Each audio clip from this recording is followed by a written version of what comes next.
This World Series props edition of the MLB Gambling Podcast on the Sports Gambling Podcast Network is brought to you by Underdog Fantasy. Sign up with the promo code MLB SGPN to get a 50% deposit bonus up to $1,000. We're also brought to you by Rhythm. Start crushing college football and the NFL with Rhythm. Get your 7-day free trial today by going to sportsgamblingpodcast.com/RITHMM.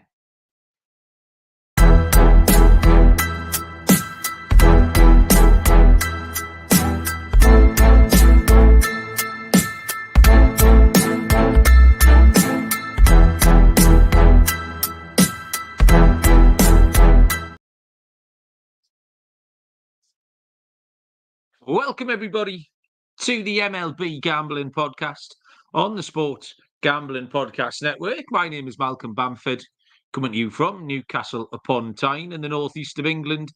Today is Wednesday, October the 23rd, and we are here to continue our World Series preview with some prop picks today, amongst some other bits and bobs.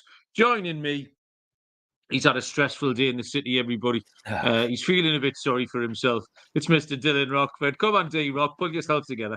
It's beautiful out here. Even though it's been a stressful day in the city, it's beautiful. 73 on October 23rd. I mean, what is that in Celsius for you guys? What, 22, 23, something like that? Oh, nice.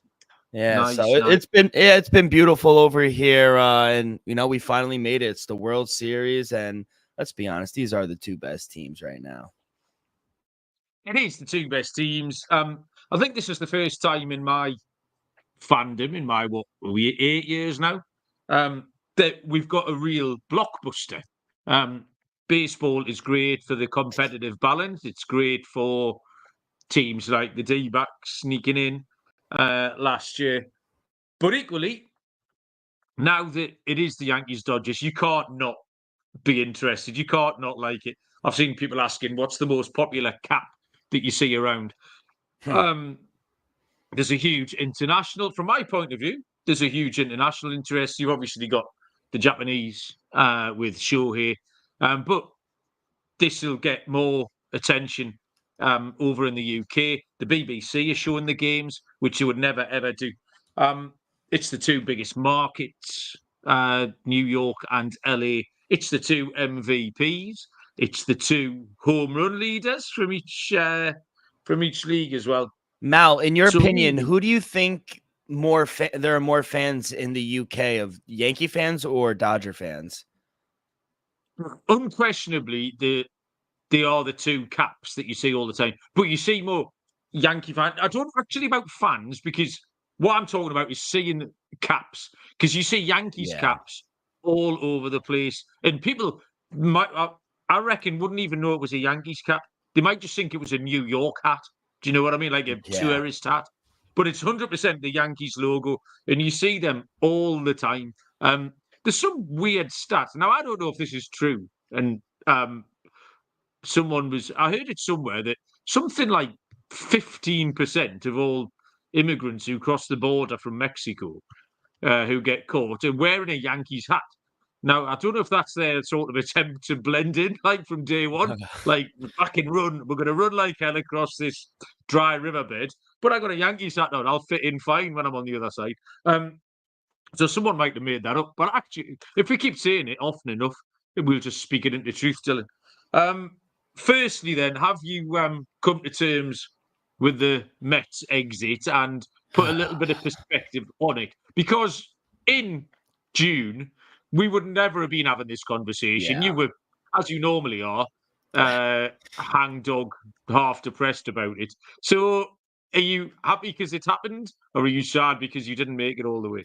Well, obviously, I did want the Subway Series. I think that would have been amazing. But, you know, I can't be mad with how we ended. And I guess you and I recorded, and I thought they were dead in the water, but they actually won one more game than I thought they would. So, I thought the Rizzler, I thought he was going to save our season. I really did. It was like that little kid influencer. I thought he was going to save our season, but Yeah, he did it. Very, very upsetting, but you know, we lost to the better team. If I'm being honest, the Dodgers were amazing. Tommy Edman has more on him in a little, but he was just raking the ball in the NLCS, and I just think we ran out of gas. If I'm being honest, the pitchers, the bullpen. And at the end of the day, we just couldn't muster up enough hits. I think Starlin Marte had a pretty good end of the season. But other than that, good season. Yeah, if you asked me in the beginning of June, I would have laughed at you if you said we would have won 6 games with the Dodgers in the NLCS. But, you know, a little unlike my other teams that I root for, like the Jets, who are just atrocious. They have no identity. At least the Mets, you know, they're fighting for something. There's potential there. And I think the future is very bright. I think we're going in the right direction.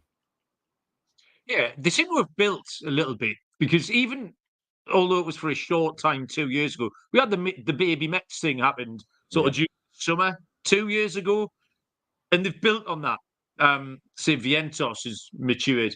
The thing with the Mets is, and I know we're not supposed to be talking about the Mets now, they've got a load of blokes hitting free agency. I mean, loads of players as well. 6, 7, 8 players. Obviously, Alonso being the big name, but then you've got the pitching. Mania is Severino, maybe. And Blackburn. Harrison Bader, I think. So there's loads of people. Do you think Pete Alonso re-signs with us? Yeah, I think so. Yeah, I do too. Not in, like baseball as much because it's really a fluid market. But there are certain players who only sit in one uniform. And Alonso, to me, feels like that. I mean, where would your money be now? Yes. Yeah, I think, well, he gave up and he bet on himself last season. I don't think he's going to get as much as we offered him last season, but I do think he's going to get 6, 7 years from the Mets. I don't know where the number comes out at, but yeah, a lot of free agents. I do think he resigns. I mean, he doesn't look good in any other uniform besides the New York Met uniform, Pete Alonso. So when you think of the Mets, like you said, you think of Pete Alonso. So yeah, there are some guys out there. I really hope we sign Sean Manaea, give him anything he wants. I think he's proven that. Just changing his arm angle and really delivering and betting on himself this season. He had a fantastic year. Yeah, there are a lot of guys. Harrison Bader could leave for all I fucking care. He was shit. But other than that, yeah, some guys that I think we should go after Juan Soto, honestly. I know he loves playing in New York, and if he does wind up winning a ring with the Yankees, what else does he have to play for over there? I mean, what do you think he's going to get in the open market? I don't think he'll get Shohei 700, but he has to start at like 600, right? Yeah, it's got to be. Yeah, somewhere up there. It's going to be an eye-watering number. Yeah, interesting to see. You sounded really English when you said he was shit then. That was absolutely my influence rubbing off on you, Dylan. Yeah, I've been doing too many episodes with you. That's why. Yeah, we need to start seeing other people, mate. The chat is quiet tonight, which you'd expect. We popped up on a random Wednesday night for no good reason. Skrills was facing Skrills, as always, live from the curb. Justin as well, Justin McKelvey. Justin, welcome. There's a couple of other people lurking, so if you are lurking, by all means, say hello. We'll get stuck into it. I want to mention a lot of the other shows here on the network deserve a 5-star rating. Only you can help prevent corporate gambling from taking over. I particularly do recommend the Premier League Gambling Podcast if you want to do that. But obviously, the NBA has just kicked off. So Munaf and Scott and Terrell and everybody else is getting stuck in. So go and do your thing and like, rate, review, thumbs up, all of those things. Underdog Pick'em. He's got one of the biggest menus for all sports: NFL, college football, MLB, MMA, WNBA, NASCAR, and more. Boostober is upon us, which means you get the spooky amount of profit boosts and much more. You can use specials and boosts on all flexed entries. Use our code, which is MLBSGPN, to claim a special pick and first-time deposit offer up to $1,000 in bonus cash. UnderdogFantasy.com, promo code MLBSGPN. Look at you. You're pronouncing Justin's name right. You're the first one to pronounce it all the way from another country. That's impressive, Mal. There you go. Well done. You see, I think it's the first thing I've got right all season, Justin. So, I haven't made any winning picks, but names can smash it out the park. Yeah, I mean, we set the scene a little bit earlier, talking about the big markets, the MVPs, Mhm. all that kind of thing. It is only the 7th time ever that the 2 home run leaders from each league will face off against each other. First time since 1981, the 2 teams, although it is the most played matchup in World Series history. The Yankees lead the series 9-3, as it happens, over the Dodgers, Brooklyn Dodgers, and then the LA Dodgers. Sorry, 8-3, and this will be the 12th time. For me, I kind of almost handicapped this backwards, Dylan. In terms of the series, normally you sort of start, and when we do the daily shows, we always start with the starting pitching. That's kind of our jumping off point. I kind of handicap this backwards because the bullpens and the relievers, not even just in this series, in the whole playoffs, have almost been the headline. Like, the starting pitching's almost third on the list. Yeah. 52% of pitches thrown in the playoffs have come from relievers. So they are more they're more prevalent than your starting pitchers. The Dodgers have averaged 3.64 innings per starter. So a third of the game, or slightly over a third of the game. The Yankees 4.89 innings per starter, so just slightly over half. And the reliever familiarity has been a huge thing. We talk about starters going third time through, but when lineups are seeing a reliever for the third time in 3 days, they're seeing these people all the time, and it's making a big difference. I think it got Houston killed with Harrison Bader. It killed the Brewers. It absolutely killed the Brewers. The Mets seeing that Brewers bullpen, Devin Williams, etc. And I think it killed Cleveland, because Cleveland all season, the bullpen was their thing. And they kept rolling out Hunter Gaddis, and then they had to roll out Classy in slightly unusual circumstances. And the Yankees were just ready for them. And it proved to be a weakness. So I think you have to factor that in. Either it's an out-and-out strategy where the Dodgers have been throwing bullpen games, or out of necessity, or out of sheer panic. They're the 3 situations. And that's the reason that I've picked the Yankees. One of the main reasons. There's nothing much in the lineups. You've got those absolute stellar players at the top of each lineup who match up almost identically. So Freeman and Ohtani. And then you've got, obviously, on the other side, Judge, Soto. It just matches up. You can't really pick between them. Starting pitcher-wise, the Dodgers don't have too much. And I think the Yankees have got a little bit more, actually. It hasn't been mentioned that Nestor Cortez has been throwing a couple of bullpens. He could get thrown in to that roster soon. And as a left-handed reliever, he could shut Ohtani down, you know. So, yeah, aside with the Yankees for the series are plus 105, where the Dodgers are minus 125. I don't really trust Flaherty as game one. You've got Yamamoto, who's been dodgy. You've got Buehler, who's been really dodgy. Yeah. And then this bullpen familiarity thing, I think, is going to cost them. We're seeing lopsided games because of it as well, by the way, where a team's actually having to punt a game because once the starting pitching's gone, that's it. It's almost been given up. There's a few numbers that I like we'll talk through in a minute, but that was kind of my overarching handicap, was almost working it backwards from the bullpen. And I think that gives Yankees enough of an edge. I'm going to take the Yankees at plus 105 and the Yankees in 6, Dylan, at 5-1. Real quick, the numbers just came in for the AL and the NLCS.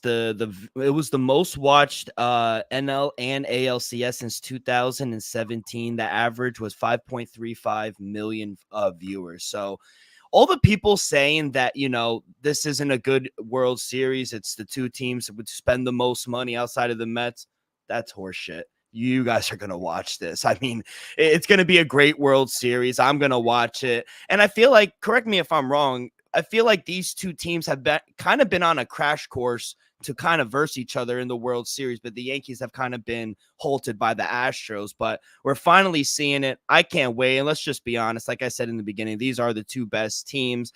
I'm not going to lie. I really hope the Dodgers smoke the Yankees. I mean, I just can't stand the Yankees right now. And I'll admit, though, if you go through everything, position by position, even starting pitching, I'll agree. I think starting pitching, the Yankees do have the advantage because I think Cole is the only true difference maker here. I read the same, I think, report that you did with Nestor Cortez going in the bullpen. But Flaherty, Yamamoto, Walker Buehler, he was surprising. I'll give him that. But I really don't trust it. The bullpen has been better for the Yankees as well, but we've seen it even in the NLCS where we thought, me, Scott, I think maybe you as well. I don't know about Lonte and Munaf, but we all thought the Mets had the clear pitching advantage over the Dodgers. And look what happened. Their offense just prevailed. So I think that's really the difference maker here. So, they just find ways to win. It doesn't matter who ends up starting for them. They always seem, to find ways to win. I took the Dodgers here. I like them on the money, just straight up -122, -1.5, +154. I like the Dodgers in 5 as well. I really think they'll win one game at home. I think Cole will win the one at home for them. But outside of that, I really just don't see an edge. Like, correct me if I'm wrong, but the catcher, you got Will Smith or Nelson Wells. I'm taking Will Smith. First baseman, I'm taking Freddie Freeman. But in second base, I think you can make an argument, maybe Gleyber Torres, because they have two guys. I think they put Chris Taylor versus left-handed pitchers, and they put Gavin Lux against right-handed pitchers. I would give the edge to the Dodgers. Tommy Edman, Anthony Volpe. Look at the way Tommy Edman's been swinging the bat. I'm going to give it to Tommy Edman. Max Muncy over Jazz Chisholm. That I think Jazz could have a really good series, but Max Muncy's been amazing. Left field, Teoscar Hernandez over Alex Verdugo. Teoscar Hernandez. The one true besides starting pitching and bullpen advantage that the Yankees have is center field, obviously Aaron Judge over Kike Hernandez, and in right field, Juan Soto over Mookie Betts. And I think it's a little closer than most people think because Mookie Betts is an all-star, but I just see every advantage going to the Dodgers. So yeah, I'm going to take the Dodgers here. I like them straight up -122, -1.5 at +155, and I'm going to take the Dodgers in 5. You put it like that, Dylan. That's a really good argument. That's a compelling argument that you go, if you make you were to make a lineup out of the two teams, you might have 7 Dodgers in there. Absolutely. And you can't put Stanton in there because Shohei DH is for the Dodgers. So even Stanton's unlucky to be left out. So there were a couple of other angles in just general for the overview of the series. And I did the show with Sean and Ryan and Scott yesterday. So if people have heard that show, I'm going to double up a lot of my picks. Basically, because I'm bone idle and I'm just using the same picks as I did yesterday. I'm only one man. Dylan's got all the fresh picks. The first one was the run line angle. If you fancy a team on the money line, just bet them on the run line. Those games in the championship series, the Dodgers-Mets games, the winning margin in each game, it went to 7 games. The winning margins were 9-4-8, 8-6-5. The smallest winning margin was 4 runs. So whatever team you're taking, they're covering the handicap. The winning margin for the Yankees-Cleveland, a lot closer. Cleveland are a light-hitting team. The winning margins there were 3-3-2-2-3. Every game covered the handicap. That's 11-0. No, it's 12-0, in fact, isn't it? Yeah. 1, 2, 3, 4, 5, 6. 11 or 12. Anyway, it's something in O. It's lots in O towards the -1.5. So whichever team you want on the money line, back them on the handicap. And then the other thing was the overs hit a lot. 6-0.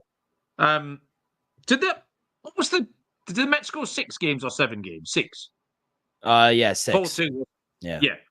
I've got it in my head. I've missed a game there. 6-0. The totals 15, 18, 12, 8, 10, and 9. And then in the Yankees game, they actually went 3-2. Those games were 7, 14, and 12, 9, and 7. So that's 9-2 to the overs. Those games were universally 7.5. I think every game total was 7.5. Already for this game 1, we're seeing it 8.5. So that's been a slight adjustment, which makes sense. I get it completely. But I've got no issue with taking the over. So I mean, the Dodgers are hitting 6.36 runs per game in October. It's a hell of a lot of runs. And the Stars are the players with the bats in the hand rather than the pitchers, I would suggest this time. So that's my sort of overarching angles into this, Dylan. I like that, and one of the ways we kind of handicap games later in the season when it gets colder here on the East Coast is ball kind of dies down here on the East Coast. But like I said to begin the show, it's been so hot out over here. The ball's just going to jump off the plate, even at night at Yankee Stadium. So love the overs. I think we're going to see a lot of overs for the first game. I made my total 8.7, so I think we're going to see overs here as well. So, yeah, I love it. I don't trust Flaherty as well. I mean, he just did not have it in game 6 or game 5 against the Mets. He just did not. He had no control of his fastball, and the Mets were jumping all over it. And if the Mets are doing that, the Yankees are going to jump all over him as well. So, yeah, I think we can see a lot of runs in this series as well. Okay, we've got some specific player props to get to.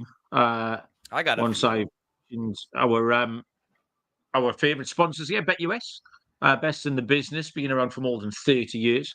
Cryptocurrency is in use, lightning fast. Payouts, BetUS is live with a trick or treat on Horror Street. Yikes!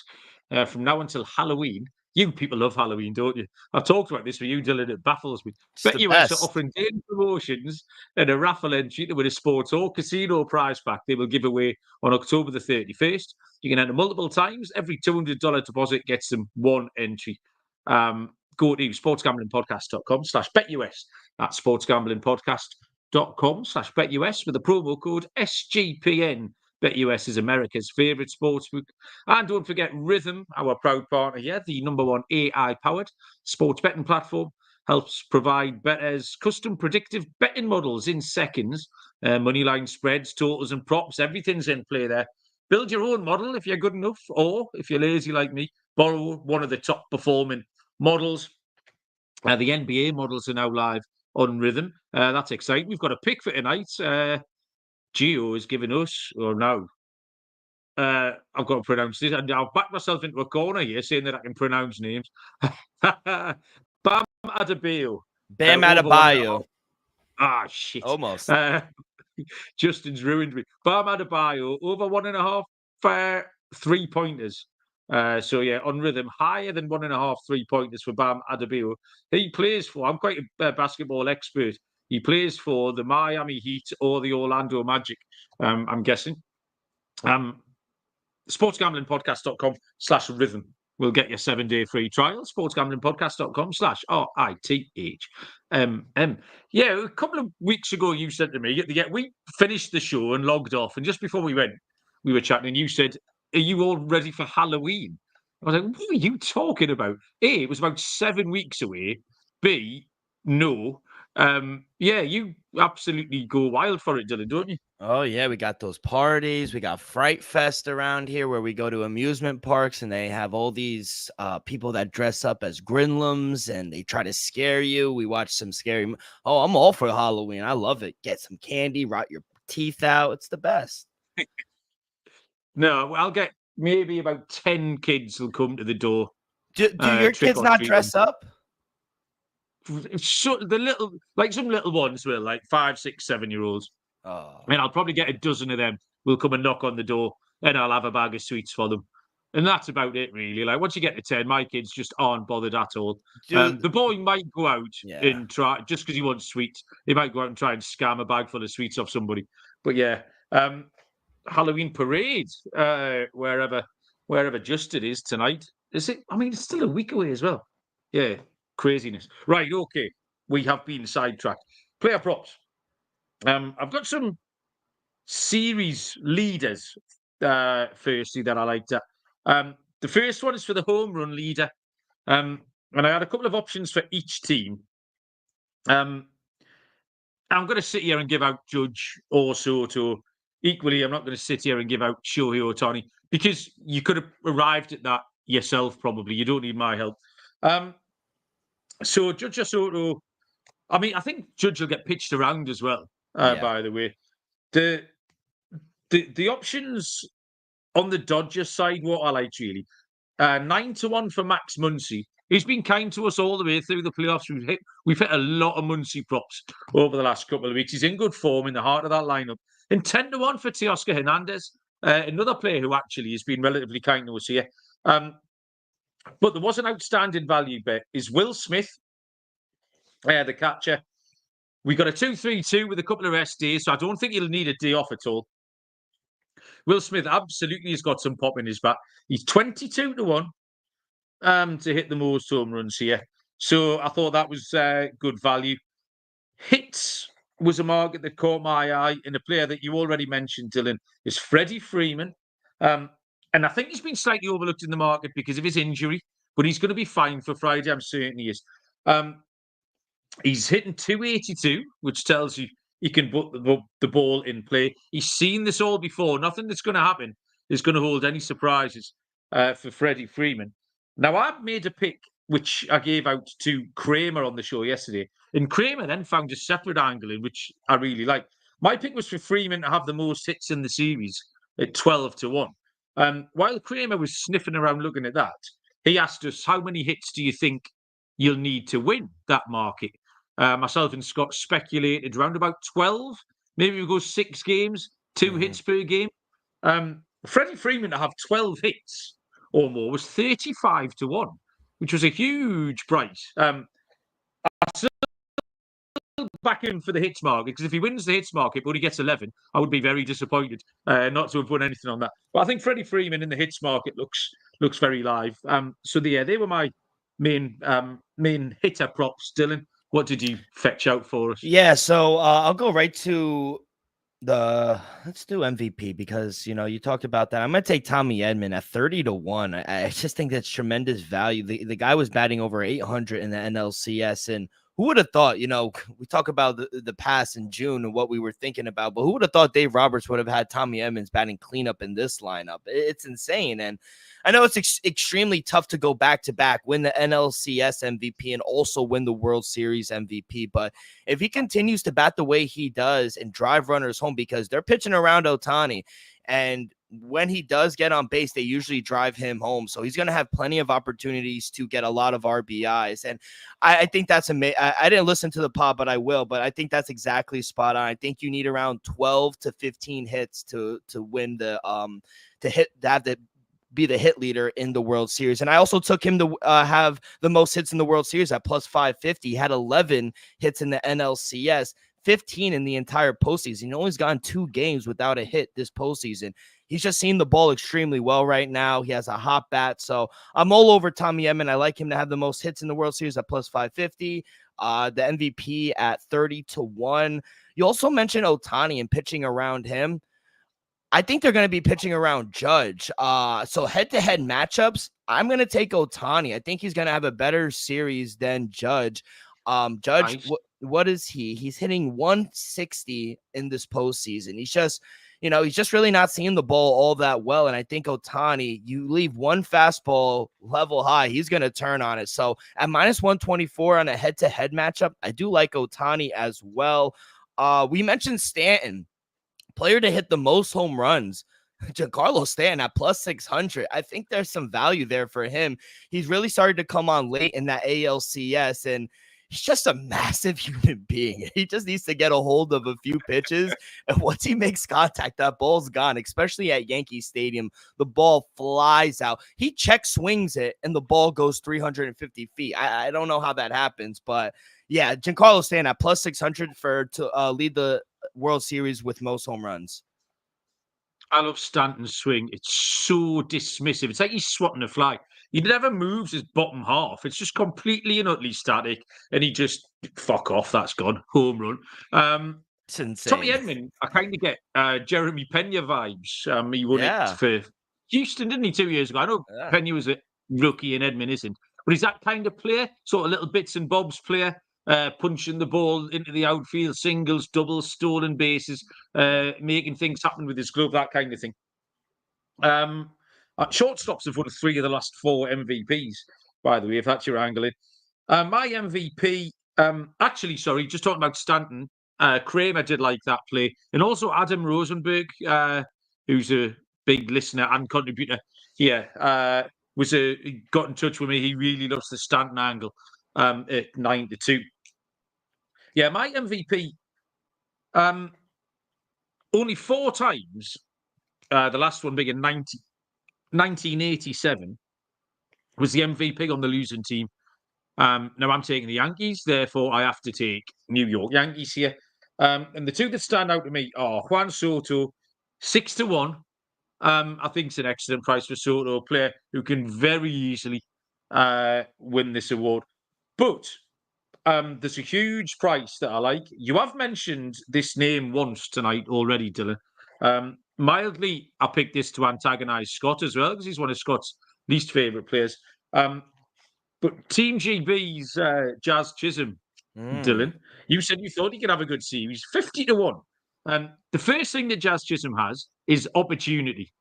You need the opportunity if you're going to do it. He's going to be in there. He's going to play every game, I would suggest. And it's going to be a home run hitter. The person who wins the MVP is going to be a home run hitter. And Jazz can hit the ball out. So just a little streak. If he can put 3 or 4 together, then yeah, Jazz Chisholm absolutely live at 50-1. I've got one more play, which is more of a fun play, Dylan. Do you have anything else you want to give out? No, but I do like the Jazz Chisholm angle. I think his bat is really coming on, and defensively on the hot corner, I think he's really good as well. So I do like the Jazz Chisholm play. If the Yankees do catch fire and they win, watch out for Jazz Chisholm as well. So I do like the play. But no, I gave all my my plays out. Nathan's joined us. Nathan leads the league in watching the last 5 minutes of the podcast. He's an absolute expert at that. He's great at it. He pops up. It doesn't matter where you are. When you least expect him, Nathan dives in at the last minute. You are the MVP at that, Nathan. Welcome. So yeah, this last play is something you can just sit on the edge of your sofa and be excited about all series. And it's a grand slam to be hit in the series, which is plus 250. Any old grand slam. So there was loads of times in the, especially that Mets series, they kept loading the bases up. Yeah. And when the bases are loaded, you always lean forward a little bit more, don't you? Ready for the grand slam.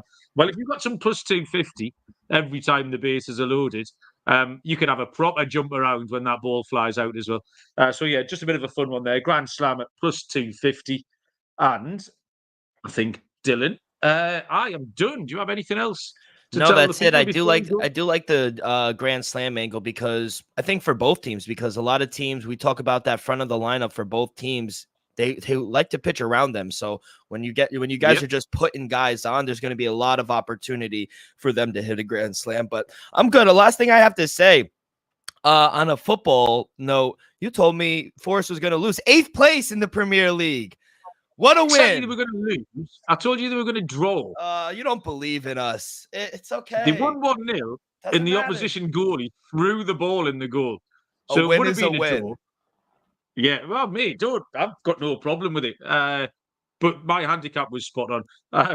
That's my story, and I'm sticking to it. I have forgot another play. No triple in the series, plus 125. Kramer fetched that out. And then Scott told us exactly why you can't. There's not going to be a triple. It's a long haul of a bet, but it looks like an absolute great. There was no triples at all in the Championship Series. Yankee Stadium's too small for anyone to get round, and there's not that much speed kicking around. Yeah. So no triple, plus 125. These games are too late for me. I'm annoyed about that. 1 o'clock in the morning, the first 3 games. That's the first 4. So yeah, slightly frustrating. So I'd either have to work on military sleep or try and avoid the score and watch it as live the next morning. Right, okay. Dylan, thank you very much. Appreciate it. Really looking forward to it. Starts on Friday. Just a little bit of housekeeping. I think Munaf, Scott and Lonte are going to do a Game 1 preview tomorrow. And then we'll be back every day. There's a game round about 5 p.m. Eastern time. Is that right? No, 5 p.m. my time. So 10 or 11 a.m. Eastern for our daily previews. But yeah, keep your schedules updated, keep your notifications on, and you let us know where we're going. Thanks everyone who joined us. Justin, Nathan, Tyson, Gio, and right at the top of the show, first in was Skrills as always. Great. Good luck with all your picks. Enjoy it. I hope it's a great series. We'll stay in touch with everybody as the series progresses, and we will see you all down the road. Cheers.